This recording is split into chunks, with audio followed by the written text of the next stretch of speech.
Hey guys, my name's Sid. If you lived in my neighborhood when I was a kid, you might know me as the bad boy, the one who wore a skull t-shirt and the one with the ferocious killer dog. But all stories have two versions. Only no one ever wanted to hear mine. Actually, I was always a very good boy. Yes, I always fought with my sister, sometimes threw tantrums in the street, but what kid doesn't do that? My t-shirt was because I liked rock music, and my haircut was because my family didn't have money to send me to a hairdresser, so they cut it for me. People at school treated me very badly because of my appearance. It was like they were afraid of me. I tried to make friends many times, but everyone always stayed away from me. Luckily, I had one best friend who never judged me, and was always by my side. My dog. My parents were hardly ever in the house, so Scud was the only one who kept me company every day. Anyway, he had a good time at my house. I always played with my toys. When I grew up, I wanted to be a doctor, so I used to do surgeries with my toys, fusing them and experimenting with them. I felt pity when I broke them, but once my mom told me that they don't feel pain, so from that day on I didn't mind breaking them, since that would be a good excuse to try to repair them. Despite my family situation, everything was going very well, but one fateful day, everything would change. One day I was with a new toy I had found. It was a Buzz Lightyear, just like the one on TV. I was ready to launch it into space where it belonged, but something incredible happened. The toys in my house came to life. They were everywhere. In the mud, in the sandbox. They were all getting up and walking towards me, like zombies. At that moment, Woody, another one of my new toys, stared at me with a terrified look on his face and told me that toys have lives and that if I ever hurt them again, they'll kill me. I never saw Buzz or Woody again, but from that day on, I'm terrified of toys, and they know it. From that day on, being in my house became a nightmare. Every time I went into my room, all my toys were arranged differently. I tried to throw them away, but they always came back. Sometimes they'd be waiting for me perfectly arranged with signs telling me to play with them. Crying, I obeyed them. Who knows what would happen to me if I didn't? Anyway, I didn't even pay attention to them. In any case, not even listening to them and everything they asked me to do would prevent what happened on the worst night, the night I was almost killed. That night, I had gone to bed very early, as we had an evaluation and I was fatigued. I fell asleep almost instantly, and although I thought I would wake up many hours later, a few minutes later, I was already with my eyes open. What's happening? They were my three toys, Babyface, Legs, and Ducky. The last one had a piece of paper cut in its hand, which had written on it, "You are not playing with us anymore." I'm sorry. I promise I'll do it more often. Why do we always have to ask you? Please, don't hurt me. I'm really trying my best. You've been a very bad boy, Sid. Now, we'll have to hurt you. No, please, no. I'll do anything you ask. Don't do anything to me. Ignoring my words, Ducky grabbed one of my eyelids with its huge toy hands and lifted it up, to which Legs, who climbed up to my forehead, used its fishing rod to catch it and leave it open. Luckily for me, its hook was made of plastic, so it didn't hurt, but that wasn't its purpose. Other toys began to climb up on my belly with a small mirror, and at the command of Babyface's paws, they put it near my eye. I didn't understand what they were doing, but when I saw them carefully arrange it, I understood everything. Ah! Help! My eyes! It burns! After several seconds of screaming and pain, they did the same to the other eye. After a few seconds, they stopped. My eye felt like it was burning. I couldn't see anything at all. When they stopped, I felt something strange.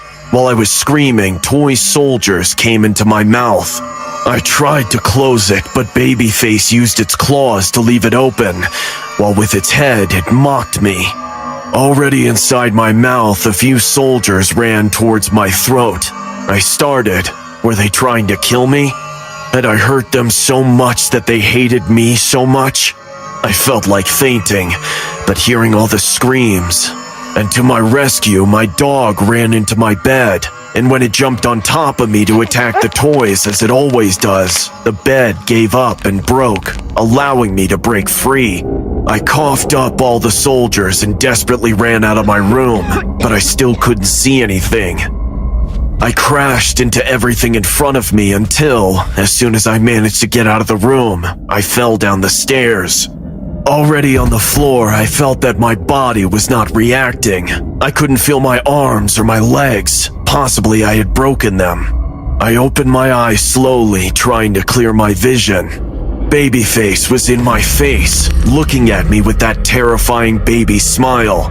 I felt his paws sinking into my nostrils, squeezing harder and harder inside. I wanted to scream. I wanted to call for help, but I was so shocked. I could only watch with my eyes wide open. With no one to save me, assuming Babyface was going to bury its claws all the way into my brain, the toy simply stopped. We will kill your sister. We will kill your family. We will kill your dog. Play with us. With that said, the toy simply fell to the floor as if it had no life. Behind me, I heard two worried voices. Sid, what happened to you? Son, are you okay? It was my parents. Both of them had brought my sister from a friend's house. Damn it, son, look at your shoulder. You've dislocated it. Confused, I couldn't answer anything. I just looked at them, and crying, I hugged them. Wow, you really got hit hard, didn't you? When we went to the hospital, they only told me I had a dislocated arm and some bruises. When I got home, I went to my room. All the toys were leaning on the bed with a sign that said, "We love you, Sid." It took me days to see well again, and I still don't think part of my eyes ever healed. From that day on, I played with my toys every day until the day I moved out of my house. All of my aspirations of becoming a doctor vanished. Today, I work as a garbage collector. I enjoy my job, but every once in a while, when I throw everything in the dumpster, sometimes I see toys in the garbage, and I swear they're looking at me too. Andy's best friend in the Toy Story movies is his cowboy doll Woody, but a theory posits that Woody first belonged to Andy's absent father. Being one of the most discussed conspiracy theories, many fans came up with various interpretations of this. Some say Woody himself was Andy's father, and somehow his dead father remained alive through his childhood doll. But Toy Story never directly addressed the big question. What exactly happened to Andy's father? Did he die? Did he and Andy's mom get a divorce? The story you're about to see is a spin-off sequel created by IMR, just for your entertainment. Being one of the biggest fans of the Toy Story franchise, IMR took the liberty to produce the comic storyline with a creative dark turn. Hope you all will enjoy it. Ah! Where the hell is my beer? I asked for it an hour ago! Get it yourself. Andy? Andy! Where's that stupid boy? Always keeping his toys scattered around the floor. Andy! I casually walked downstairs. This was something new for me. Since my mom married her abusive boyfriend, our lives had finally become completely unbearable. Frank's abuses have two levels. At first, he abuses alcohol, and then he abuses us. Pretty simple, but highly effective. As I came downstairs, I saw my mom staring at me with utmost annoyance and anger. How many times do I have to tell you to throw out this old junk? One day, it's gonna ruin our lives. She has always been so dramatic about everything. I kept quiet like I do these days and started picking up my toys into a cardboard box. Frank stormed to the fridge to get himself a beer while my mom went to the kitchen cursing her life. On his way back to the porch, Frank stopped beside me. I was about to pick up the last toy, and he happily put his huge feet on my hand. Look at you. Filthy, miserable squint. It was painful, but I kept quiet like I do these days. After a few seconds, he let go and went back to his dirty, fart-smelling couch, back to watching TV. I grabbed the box filled with toys and came back to my room. I opened my closet to keep the toys. I was almost done putting all of them when I found a sheriff cowboy toy. I had no idea how it ended up in my box, so I picked it up and pulled the string attached to its back. "Giddy up, partner!" Wow, it talks. I pulled the string a few more times and it said a bunch of catchphrases like, "Reach for the sky! You're my favorite deputy!"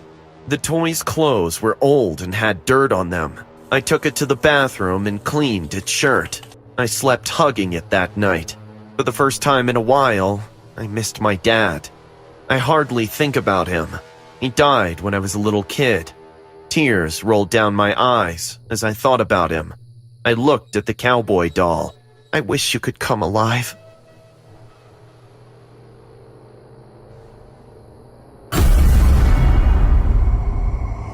It was probably around 1 a.m. when I woke up hearing my mom's painful sobbing.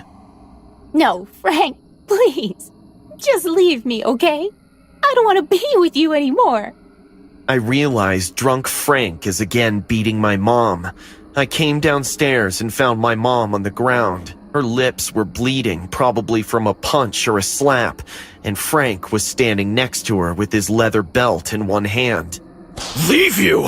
After how you ruined my life? You said your husband left tons of money for us. That's why I came here. And now you tell me all that money belongs to your little piglet son? You witch! Don't you dare touch my mom, Frank! My, the little piglet talked! Now I will skin both of you alive! Saying this, he snapped the belt in my direction, and just then an unexpected sound took place. There's a snake in my boot!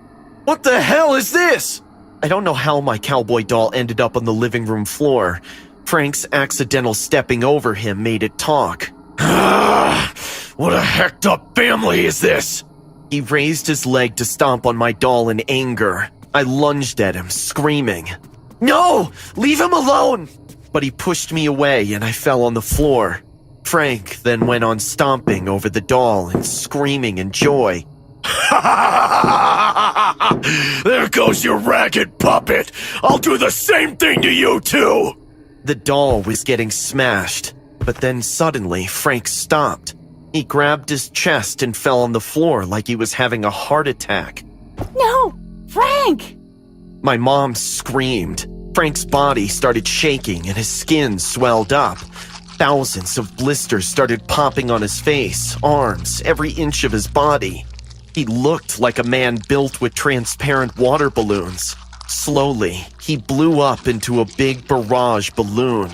In a choked-up, dying voice, he said, "What's happening to me?" And then a loud sound of pop took place. Frank popped and his skin fell on the floor along with his clothes. My mom and I were too stunned to speak. What did you do to him, Andy? What? I didn't do anything! What are you saying? Where did you find this doll? I remember burning it with the other stuff. What other stuff? What are you saying? This can't be. This isn't possible. He's dead. I saw my mom turning hysteric. I was shocked to see that the doll's appearance scared her more than what just happened to Frank. Her words made no sense. I couldn't take it anymore. I screamed, "Please tell me what's going on here! You're being crazy!" It belonged to your dad, okay? Happy? I couldn't bear the sight of his things. They all reminded me of your father, Andy. So I burned them. I burnt everything that belonged to your dad. And I burned Woody too. Then how the hell is he back? Dad called him Woody? I will burn this again. Yes, right now. But before she could, Frank's leftovers started moving. Something was under all that skin and clothes. The pile started to rise like a wave on the ocean. Slowly, a skinny pair of legs wearing boots peeked out from that pile. One by one, the hands, the upper torso, and a face with a sheriff hat on it hovered from that pile. My small cowboy doll, Woody was now standing in front of our eyes in his human size. A sick smile was lurking on his face. He looked my mom in the eye and said, "Being there for a child is the most noble thing a toy can do." Oh my god, this isn't real. This is the perfect time to panic.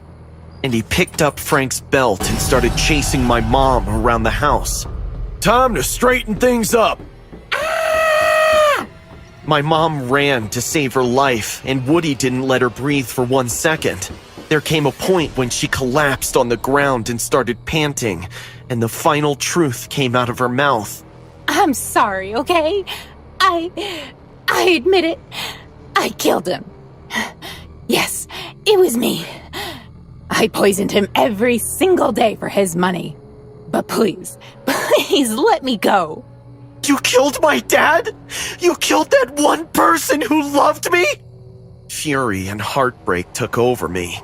I looked at Woody. He had the biggest grin ever. He slowly walked up to my mom and then gave her a tight hug.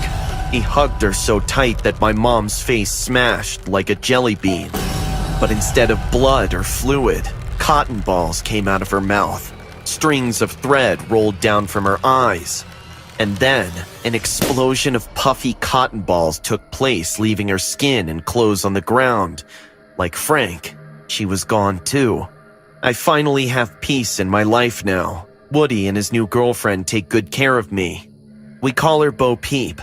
Both of them look odd in their human-sized physique, but I don't ever want to be away from them. It's like having my perfect parents again. Over the years, the Toy Story franchise has been subject to all manner of fan theories, from how the toys are living creatures to Andy's mother being the real villain. A reoccurring theme throughout the Toy Story movies is the toys' fear of not being loved or played with. Based on that note, some fans even claim that the toys from Toy Story are vampires and they are immortal. To succumb to their immortal life, the toys feed on children's joy instead of blood. And maybe because Andy's mother could sense this evil intention among the toys, she was so adamant to get rid of them. However, these are just theories developed by fans.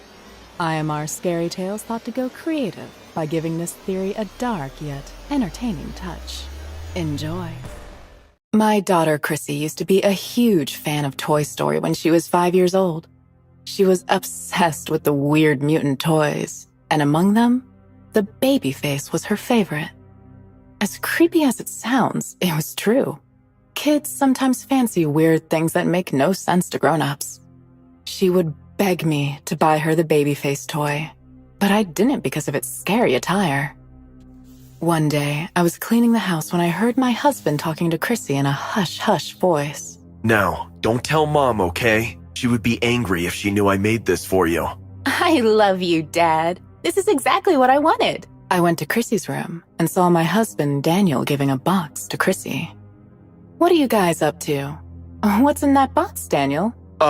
Nothing? Chrissy came running up to me and said, Dad made me the baby face toy. Please, Mommy, can I keep it? Please. I opened the box and saw my nightmare turned into reality. Daniel is an engineer, and somehow he has built the creepy baby face toy from Toy Story for our daughter. He let out an awkward chuckle and said, Chrissy's been asking for it for a long time, Mindy. It's just a toy after all. But how come this doesn't freak out you guys? I don't think any kid should play with something like this. But Mommy, it walks. Chrissy placed the toy on the floor and turned on a small switch at the back of his bulbous head. Balancing on its metallic spider legs, the head of another broken doll started walking all over Chrissy's room. God, this looks sick. Come on, Mindy, you're overreacting now. What harm can come from playing with a toy? Fine, you can keep it. Oh, my sweet Mommy. Chrissy hugged me and got super excited about finally having the toy of her dreams. The entire day, Chrissy didn't let Babyface go out of her sight. Even at the dinner table, I had to tolerate that creepy doll staring at me. After dinner, I got busy doing the dishes and cleaning the kitchen. The house was in deep silence as everyone slept in their rooms.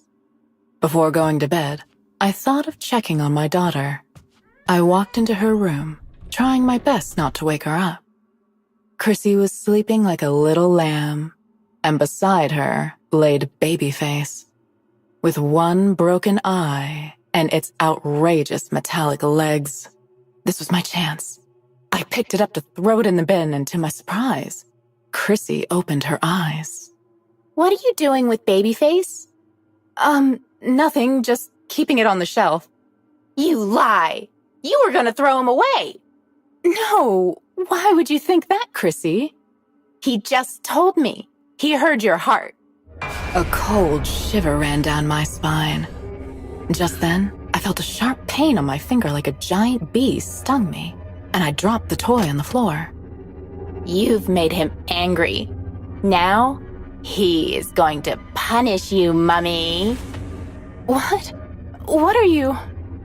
Suddenly, a sound of crackling bone shifted my attention from Chrissy to Babyface. The toy was now standing on its spidey legs and looking at me with a creepy smile. I could see the evil in its eye. Within a second, it started to crawl at me at full speed. It jumped on me, and I screamed and kicked it with all of my strength. The toy flew in the air for a moment and hit the wall.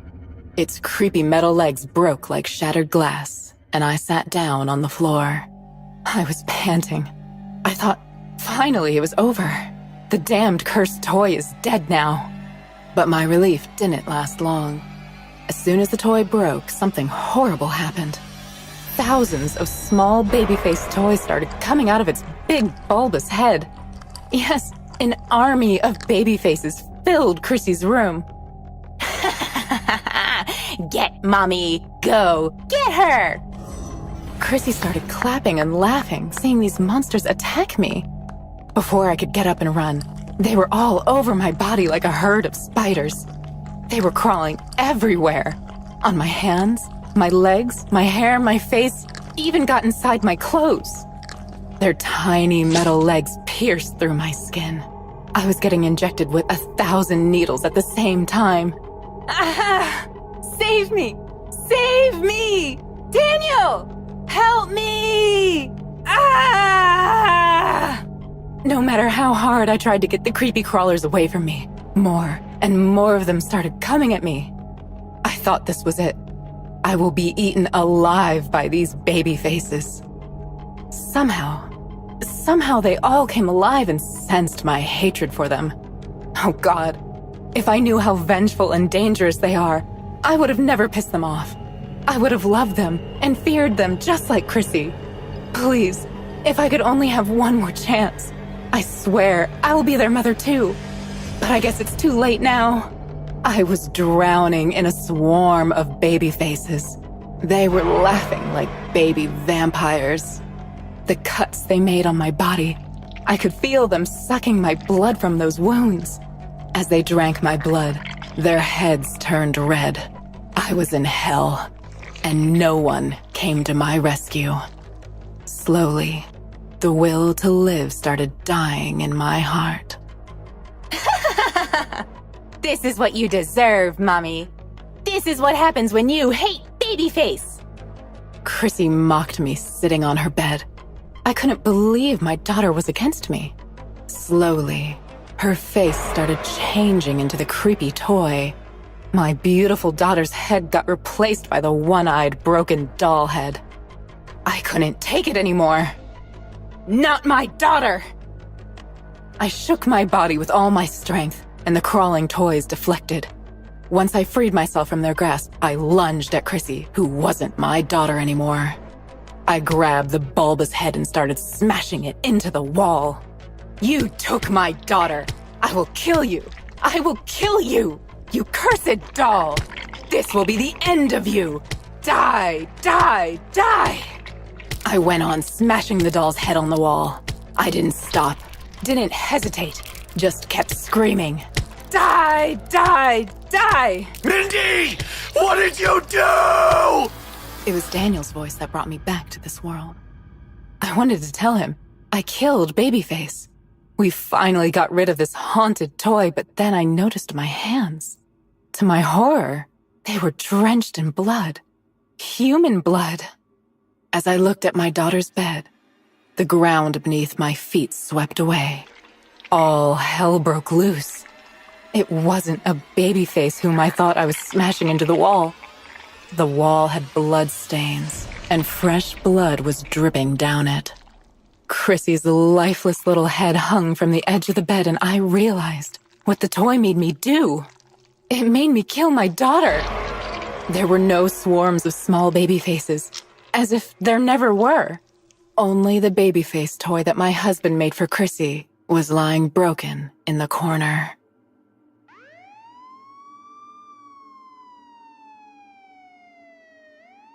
Oh my God, is that her? Yeah, Mindy William, the mother who smashed her daughter's head to a pulp. Some people say she got possessed by a demon. She's a psycho. She did it with her sane mind. There's no demon behind this crime.